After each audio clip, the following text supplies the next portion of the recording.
জুমার প্রস্তুতির কিছু বিষয় আছে। আমি কোরআন সুন্নাহ ঘেটে মোট 15টা সুনান পেয়েছি জুমার। সুনানুল জুমা 15টা। কয়টা শুনবেন? অনেক রাত হয়ে গেছে। আল্লাহু আকবার। 11:45 বাজে আমার ঘড়িতে। শেষ করে দিব? আর কয়েক মিনিট শোনা যাবে? তাহলে শুনেন, এই জুমার দিনে আমাদের করণীয় কি, আমাদের সুন্নাহগুলো কি। এই জুমার দিনে কিছু সুন্নাহ আছে, এই সুন্নাহগুলো যদি পালন করি তাহলে জুমার সর্বোচ্চ বারাকা, মার্সি এন্ড ব্লেসিংস, রহমত এগুলো হাসিল করা যাবে, ঠিক কি না? জুমার দিনের 1 নাম্বার সুন্নাহ হচ্ছে ওই জুমার দিনের সকালের ফজরের সালাতটা জামাতে পড়া। সবাইকে খাইছে রে, এটা আবার কোন ওয়াজ শুরু করছে? এতক্ষণ তো ভালো লাইনে আছিল, এখন আবার কোন লাইন ধরলো? আফদালুস সালাহ ইনদাল্লাহি সালাতুস সুবহি ইয়াউমাল জুমআতি ফি জামাআ। আল্লাহর কাছে সবচেয়ে প্রিয় নামাজ জুমার দিনের ফজরের নামাজটা জামাতের সাথে আদায় করা। সুবহানাল্লাহ পড়েন। মুনাফিকের কাছে 2 ওয়াক্ত সালাত সবচেয়ে কঠিন, একটা ফজরের সালাত আর একটা এশার সালাত। এক স্কলারকে জিজ্ঞেস করা হলো, সকালের বাতাসটা এত সুন্দর, নির্মল আর সুস্নিগ্ধ কেন? ওই স্কলার উত্তর দিয়েছিল, এর কারণ সকালবেলা ফজরের সময় মুনাফিকগুলো কাঁথার নিচে সব লুকিয়ে থাকে আর নাক ডেকে ঘুমায়। তাই মুনাফিকদের নাকের বাতাসের দুর্গন্ধ বাতাসে মেশে না, তাই বাতাসটা তো সুস্নিগ্ধ আর নির্মল। এজন্য সকালবেলা হচ্ছে আল্লাহ ওয়ালাদের আনাগোনা, আল্লাহর ওয়ালিদের আনাগোনা। মুনাফিকরা ওই টাইমে বেরোতে পারে না, ওরা থাকে কম্বলের নিচে। আছে না নাই? এজন্য জুমার দিনের প্রথম সুন্নাহ হচ্ছে ওই দিনের ফজর নামাজটা জামাতের সাথে পড়া যাবে? একটু চেষ্টা করা যাবে না? আচ্ছা, 2 নাম্বার জুমার দিনের সুন্নাত হচ্ছে সিওয়াক, মেসওয়াক করা। আসেনি আপনাদের? মাতফারাতুন লিল ফাম মারদাতুন লির-রাব। বিষ্ণু ইসলাম বললেন, এটা দিয়ে জিহ্বা পরিষ্কার হয়, দাঁত পরিষ্কার হয় আর আল্লাহর সন্তুষ্টি অর্জিত হয়। বিশ্বনবী জাইতুনের ডাল দিয়ে মেসওয়াক করতেন আর বলতেন, নি'মা সিওয়াকি আয-যাইতুন ফাইন্নাহা সিওয়াকি ওয়া সিওয়াকুল আমবিয়া মিন ক্বাবলি। জাইতুনের ডাল কত সুন্দর মেসওয়াক হয়, কারণ এই ডাল দিয়ে আমিও যেমনি মেসওয়াক করি, আমার আগে লক্ষাধিক নবী এই জাইতুনের ডাল ভেঙে মেসওয়াক করেছেন। আবার বিশ্বনবী ইন্তেকালের আগে মেসওয়াক দিয়ে দাঁত পরিষ্কার করেছেন। বিশ্বনবীর শালা আব্দুর রহমান যখন ঢুকলেন, আম্মা জান আয়েশার ভাই আব্দুর রহমানের হাতে একটা মেসওয়াক ছিল।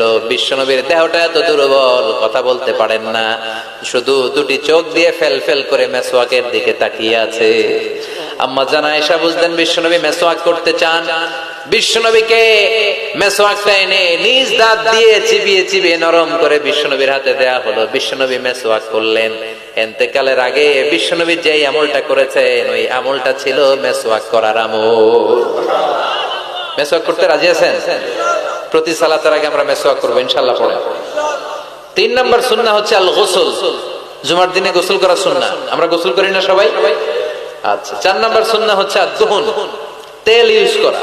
বিশ্বনবী বলেছেন, তেল খাও, তেল দাও, তেল মালিশ করো, তেলের ভিতরে আল্লাহ বরকত ঢুকায় দিয়েছে।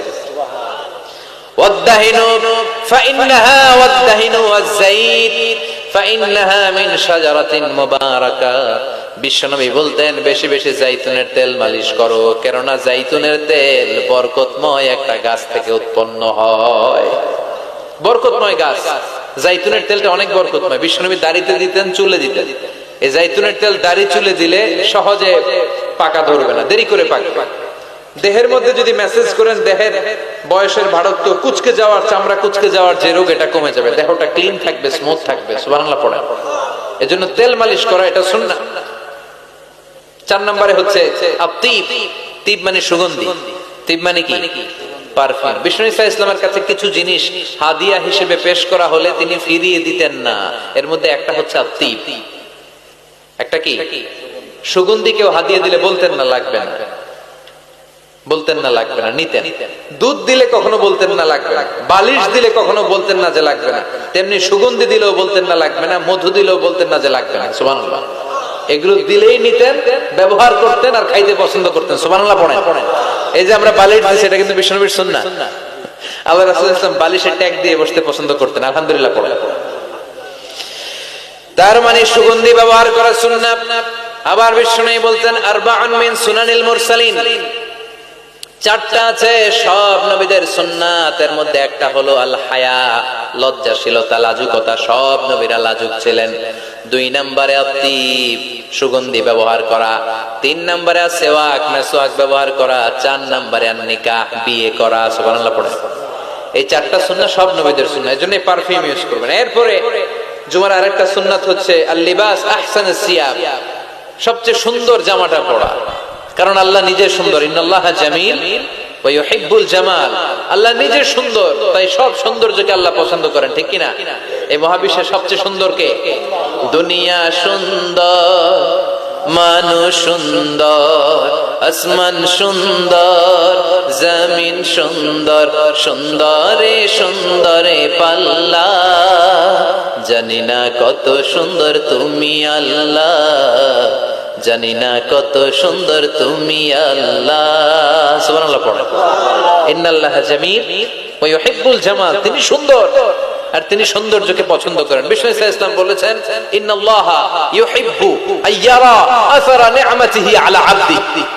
আল্লাহ তার বান্দার উপর তার নেয়ামতের বহিঃপ্রকাশ দেখতে পছন্দ করেন। আপনি যদি ধনী হন, আপনার ধনীর একটা প্রকাশ যেন আপনার দেহে থাকে, এতে কোনো সমস্যা নাই। আপনি 1000 কোটি টাকার মালিক, আপনি সিরাপারা জামা পড়ছেন কেন? কিপটামি করতে বলছে কি আপনাকে? আপনি সুন্দর চমৎকার জামা পড়বেন আর শুকরিয়া করবেন কার? আল্লাহ। কথায় কথায় বলবেন শুকরান লা ফখরান, শুকরিয়া আল্লাহ, ফখর করছি না। কারণ আল্লাহর দেয়া নেয়ামতের একটা বহিঃপ্রকাশ, সিম্পটম আল্লাহ আপনার দেহে, আপনার গায়ে, আপনার চলনে বচনে দেখতে পছন্দ করে। সুবহানাল্লাহ পড়ে। এজন্য জুমার দিন সুন্দর জামা পরে যাওয়া সুন্নাহ। এরপর আরেকটা সুন্নাহ হচ্ছে ইকসারুস সালাহ আলা রাসূলিল্লাহ, আল্লাহ রাসূলের উপর বেশি বেশি দুরূদ পড়া। বিশ্বনবী বলেন, জুমার দিন বরকতময় দিন, এই জন্য এই দিনে তোমরা আমার উপর আকসিরু আসসালাতা আলাইয়া, আমার উপর বেশি বেশি তোমরা দুরূদ পড়বা। ফা ইন্না সালাওয়াতাকুম মা'রুদাতুন আলাইয়া, কেননা তোমাদের দুরূদ আমার কাছে পেশ করা হবে। সাহাবারা বললেন, কাইফা সালাওয়াতুনা মা'রুদাতুন আলাইকা ইয়া রাসূলুল্লাহ ওয়া ক্বাদ আরিমতা। ও নবী, মরার পরে আপনি পচে গলে মাটির সাথে মিশে যাবেন। মিশে যাওয়ার পরে আমাদের সালাতগুলো কে আপনার কাছে পৌঁছাবে, কেমন করে পৌঁছাবে? বিষ্ণু বললেন, ইন্নাল্লাহা হাররামা আলাল আরদি আন তাকুলা আজসাদাল আমবিয়া, আল্লাহ তাআলা জমিনের মাটির জন্য নবীদের দেহ খাওয়াকে চিরকালের জন্য হারাম করেছেন। জমিনের মাটি আমারে খাবে না। আল আমবিয়াউ আহইয়াউন ফি কুবুরিহিম ইউরযাকুন, নবীরা কবরে জীবিত আর তাদেরকে রিজিক দেয় কে? আল্লাহ। তবে এই জীবিতটা আমরা এখন যেমনি জীবিত, এই জীবিত নয়, এটা আলামুল বারযাখে, নবীদের জন্য স্পেশাল একটা স্ট্যাটাস। সুবহানাল্লাহ। এজন্য এই দিনে বেশি বেশি বিষ্ণু ঈসা ইসলামের উপর দুরূদ পড়ার দরকার আছে না নাই? এরপরে বিষ্ণু বললেন, আরেকটা সুন্নাহ হচ্ছে সূরাতুল কাহফ তেলাওয়াত করা। কোন সূরা? একেবারে কোরআনের মাঝখানে, জানেন? এটা একেবারে কয় পারায়? 15 পারায়। এমন কি এই সূরা কাহফের মাঝখানে একটা শব্দ আছে, ওয়ালিয়াতালাত্তাফ। দেখবেন কোরআনের সব শব্দ বাক্য এক মানে ফন্টে লেখা। এই ওয়ালিয়াতালাত্তাফ এটা আলাদা ফন্টে মোটা করে লেখা, কারণ এটা হচ্ছে মিডল অফ দা কোরআন, কোরআনের একেবারে মাঝখানে। এটার আগে যত শব্দ তার পরে তত শব্দ, এটার আগে যত অক্ষর তার পরে তত অক্ষর। সুবহানাল্লাহ পড়ে। ওয়ালিয়াতালাত্তাফ আছে না নাই? এই সূরাটা যদি কেউ পড়ে, অনেকগুলো ফজিলত। 1 নাম্বার ফজিলত, ইয়াকুনু লাহু নূর ইয়াউমাল কিয়ামা, এই সূরাটা কিয়ামতের দিন তার জন্য একটা আলোকবর্তিকা হবে, আর এই আলো দিয়ে সে ফুলসিরাত পার হয়ে যাবে। আবার বিষ্ণু বললেন, সূরা কাহফের প্রথম 10 আয়াত যে ব্যক্তি জুমার দিন তেলাওয়াত করবে, উসিমা মিন ফিতনাতিদ দাজ্জাল, তারে দাজ্জালের ফিতনা থেকে বাঁচিয়ে দিবে কে? আল্লাহ। আবার এই সূরাটা যে জুমার দিন তেলাওয়াত করবে, 2 জুমার মাঝখানটারে আলোকিত করে দিবে কে? আল্লাহ। এজন্য জুমার দিন কোন সূরা? সবাই বলতে হবে, মনে থাকবে সবার। এরপর তাবকির ইলাল মসজিদ, মসজিদে আগে আগে যাওয়া, আমরা আগে আগে যাওয়ার চেষ্টা করব। এরপর আল মাশিউ আলাল আকদাম, পায়ে হেঁটে যাওয়া সুন্নাহ। পায়ে হেঁটে, দূরের জায়গা হলে cycle, Honda, CNG, private car দিয়ে আপনি যেতে পারেন, সমস্যা নাই। যদি সুযোগ হয় পায়ে হেঁটে যাবেন, এটাতে সওয়াব বেশি না কম?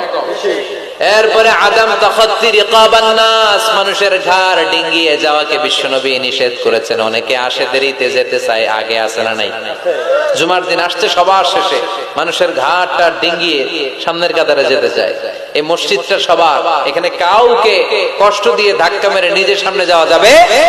There is no difference between black and white, upper and lower, between the richer section of the society and poorer section of the society, between the prime minister, between the president and rickshaw puller, labor and factory worker. Everyone is completely equal, totally equal, 100% equal in the eyes of Islam. চিল্লায় কোন ঠিক কিনা? ইসলাম বলে সাদা কালোয় পার্থক্য নাই, ধনী গরিবে পার্থক্য নাই, প্রধানমন্ত্রী, প্রেসিডেন্ট, কুলিওয়ালা, ঠেলাওয়ালা, দিন মজুর, ফ্যাক্টরি ওয়ার্কারের মধ্যে পার্থক্য নাই। পার্থক্য এক জায়গায়, ইন্না আকরামাকুম ইনদাল্লাহি আতকাকুম।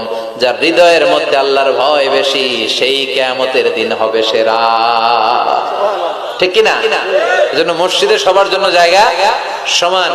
আপনি কাউকে ডিঙ্গিয়ে ধাক্কা মেরে সামনে যেতে চাইবেন না। বিশ্বনবী জুমার খুতবা দিচ্ছেন, শুনতেছেন?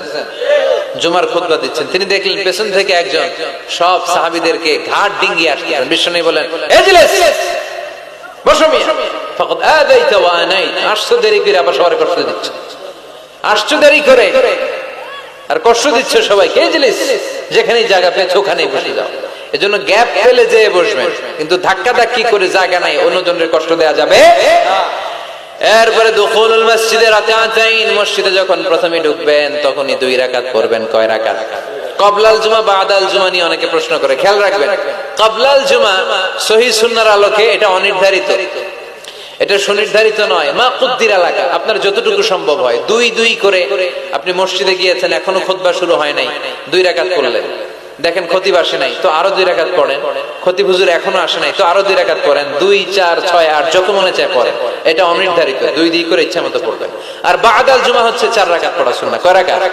যদি মসজিদে পড়েন, আর বাড়িতে যেয়ে পড়লে 2 রাকাত। বিশ্বনবী বাদাল জুমা যতবার মসজিদে নববীতে পড়েছেন 4 রাকাত, ঘরে পড়লে 2 রাকাত। সুবহানাল্লাহ পড়েন। ক্বাবলাল জুমা বাদাল জুমা ক্লিয়ার। এরপরে বিশ্বনবী বললেন, আল ইনসাত ওয়া হুসনুল ইস্তিমা। যখন জুমার খুতবা চলবে কোনো কথা বলা যাবে না, কান দুইটা খরগোশের মতো খাড়া করে খুতবা শোনার দরকার আছে রাডাই। ইদা কুলতা, বুখারীর হাদিস, ইদা কুলতা লি সাহিবিকা ইয়াউমাল জুমআতি আমসিত ফাকাদ লাগাউতা। তুমি জুমার দিন খুতবা চলাকালীন সময়ে 2 জন কথা বলতেছে, তুমি যদি ওদেরকেও থামতে বলে, এই থামো, এটাও তুমি ভুল কাজ করছো। তুমি থামতে বলছো কেন? এই থামো বলে তুমি আরেকটা কথা বাড়াইছো। ঠিক কিনা? এই থামো, এটাও বলার দরকার নেই। ফাকাদ লাগাউতা, তুমি অনর্থক কাজ করেছো। এজন্য জুমার দিন খুতবা চলাকালীন pin drop silent, no talk, কোনো কথা বলা যাবে। এরপর তাহাউল মান গালাবা আলাইহি আন-নুআস মিন মাকানি। জুমার খুতবা শুনতে শুনতে যদি ঘুম আসে, জায়গা চেঞ্জ করে ওযু করে মুখে পানির ঝাপটা দিয়ে অন্য জায়গায় বসা সুন্নাত। সুবহানাল্লাহ কইবেন না? কি সুন্দর ইসলাম। মাঝে মাঝে জুমার খুতবা শুনতে গেলে ঘুম আসে না? নাই। জুমার দিন ঘুমাই নাই এমন কোন আল্লাহর ওলি আছে নাকি এই জায়গায়? আমি কত ঘুমাইছি ছোটবেলা, মসজিদে ঢুকলেই খালি ঘুমার সময়। সুবহানাল্লাহ কইবেন না? কারণ আমরা ঢুকার সময় কি পড়ি? আল্লাহুম্মা আফতাহলি আবওয়াব রাহমাতিক, আল্লাহ রহমতের সব দরজা খুলে দাও। এত রহমত ঢালে, রহমতের ঠেলায় খালি ঘুম আছে না নাই? রহমতের বাড়ি ধারা ঝিরি ঝিরি যখন বর্ষিত হয় তখন আমাদের ঘুম চলে আসে। বিষ্ণু বলেছেন, যার ঘুম চলে আসে সে যেন জায়গাটা চেঞ্জ করে অন্য জায়গায় বসে, কিংবা মুখে পানির ঝাপটা দিয়ে আসে, কিংবা আবার যেন ওযু করে নাশাতা তার প্রাণবন্ত একটা হৃদয় নিয়ে খুতবা শোনা শুরু করে দেয়। সুবহানাল্লাহ পড়ে। আবার বিষ্ণু বলেছেন, নামাজ পড়ার সময় কারো যদি ঘুম আসে সে যেন ঘুমিয়ে নেয়। নামাজ পড়ছেন আবার ঘুমাচ্ছেন, বিষ্ণু বলেন নামাজ চলাকালীন ঘুম আসলে নামাজ পড়বেন আগে ঘুমাবে। কারণ সে যদি ঘুমের ঝিমুনির মধ্যে থাকে, আল্লাহর প্রশংসা করার পরিবর্তে সে আল্লাহরে গালি দিয়ে বসবে। করতেছে প্রশংসা চাইবে, কিন্তু মুখ দিয়ে চলে আসবে কি? গালি। মানুষের চাহিদা, ডিমান্ড, হিউম্যান ডিমান্ডকে আল্লাহ কত গুরুত্ব দিয়েছে। আবার বিষ্ণু বললেন, ইযা জাআল ইশা ওয়াল আশা মা'আন কদ্দিমুল আশা ক্বাবলাল ইশা। এশা আশা দুইটা যদি একসাথে চলে আসে, এশার আগে আশা খায়া ফেলাও। এশা মানে রাতের শেষ নামাজ, মানে এশার নামাজ। এশা মানে কি নামাজ? রাতের নামাজ। আর আশা মানে রাতের খাবার, সাফার অথবা ডিনার। রাতের খাবারকে আরবিতে কি বলে? আশা। আর এশার নামাজের আরবিতে কি বলে? এশা। তো বিষ্ণু বললেন, এশা আর আশা দুইটা যদি একসাথে আসে, আগে আশা খাইয়া লও, পরে এশা বইরো। কারণ আশা থুইয়া মানে বিরিয়ানির প্যাকেট থুইয়া যদি নামাজে দাঁড়াও, মন চলে যাবে ওইখানে, কি রে আমি কি ঠ্যাং পাইলাম না রান পাইলাম। খাবার কি গরম না ঠান্ডা? আমার প্যাকেট আছে তো না নিয়ে গেল কেউ? টেনশন আছে না নাই? এজন্য এশা আশা একসাথে হইলে আগে আশা খাও, সুবহানাল্লাহ পড়ে। এরপরে বিষ্ণু বললেন বেশি বেশি দোয়া করবা। জুমার দিন দোয়া করলে কবুল করে কে? বিষ্ণু বলেছেন জুমার দিনে ইন্না ফিল জুমাআতি সাআ লা ইওয়াফিকুহা আবদুন ইল্লা আ'তাহা। জুমার দিনে এমন একটা মুহূর্ত বা ক্ষণ আছে, ওই মুহূর্তে যে যাই চাবে আল্লাহ তাই দিয়ে দিবেন। নামাজের আগে কেউ